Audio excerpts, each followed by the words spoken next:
Hello friends, welcome to my YouTube channel viral news gold में। Friends, यदि अभी तक आप लोगों ने मेरे चैनल को सब्सक्राइब नहीं किया है तो प्लीज़ सब्सक्राइब करिए और मेरी वीडियो को शेयर करिए, क्योंकि मैं ऐसी कानूनी जानकारी आप सबके लिए लेकर आता रहता हूं। आइए चलते हैं वीडियो पर। माननीय सुप्रीम कोर्ट ने तकनीकी विशेषज्ञ आत्महत्या मामले में गुजारा भत्ता तय करने के लिए कारक निर्धारित किए हैं। माननीय न्यायालय ने सभी न्यायालयों को दिशा निर्देश पालन करने की सलाह दी। सुप्रीम कोर्ट ने देश भर की सभी अदालतों को सलाह दी है कि वे अपने आदेश उसके द्वारा निर्धारित 8 बिंदुओं के मानदंडों के आधार पर ही करें। संक्षेप में, माननीय सुप्रीम कोर्ट ने एक जोड़े के तलाक मामले की सुनवाई करते हुए यह बयान दिया कि कारकों में पति पत्नी की सामाजिक आर्थिक स्थिति पर विचार किया जाना चाहिए। पति की आर्थिक स्थिति, कमाई और भरण पोषण भी एक कारक है।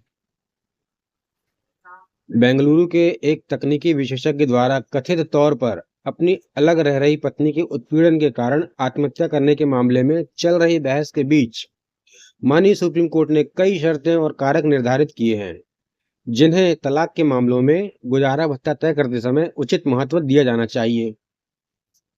माननीय सुप्रीम कोर्ट ने सभी अदालतों को दिशा निर्देशों का पालन करने की सलाह दी, लेकिन यह भी कहा है कि ये कारक स्थायी गुजारा भत्ता तय करते समय स्ट्रेट जैकेट फॉर्मूला निर्धारित नहीं करते हैं। माननीय सुप्रीम कोर्ट ने पति को तलाक के लिए पत्नी को एक मुश्त 5 करोड़ रुपए देने का आदेश दिया। यह जोड़ा 2 दशकों से अलग रह रहा है। पति को अब पत्नी को स्थायी गुजारा भत्ता के रूप में 5 करोड़ रुपए देने को कहा गया है।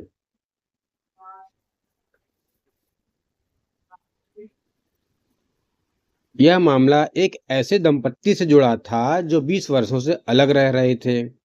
माननीय न्यायालय ने विवाह के अपूर्णीय विघटन का हवाला दिया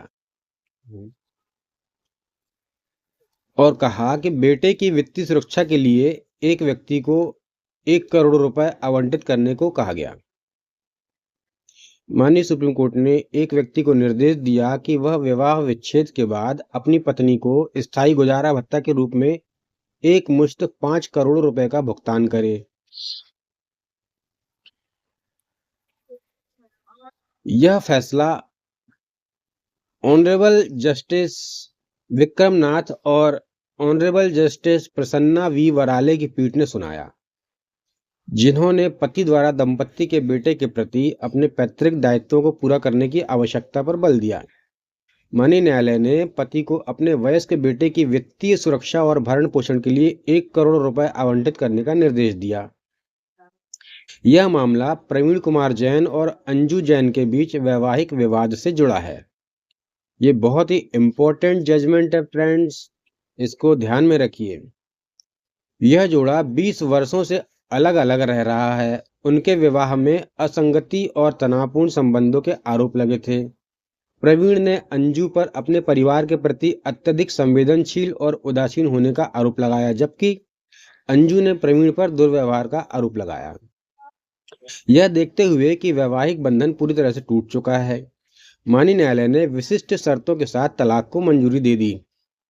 माननीय न्यायालय की पीठ ने अपना निर्णय 8 प्रमुख कारकों के आधार पर दिया। तो पहला, पति और पत्नी की सामाजिक और आर्थिक स्थिति।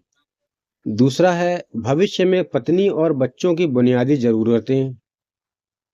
तीसरा है दोनों पक्षों की क्षमताएं और रोजगार योग्यता। चौथा है दोनों व्यक्तियों की आय के स्रोत और संपत्ति। पांचवा है ससुराल वालों के साथ रहते हुए पत्नी का जीवन स्तर। और छठवां, क्या पत्नी ने परिवार की देखभाल के लिए अपनी नौकरी छोड़ दी।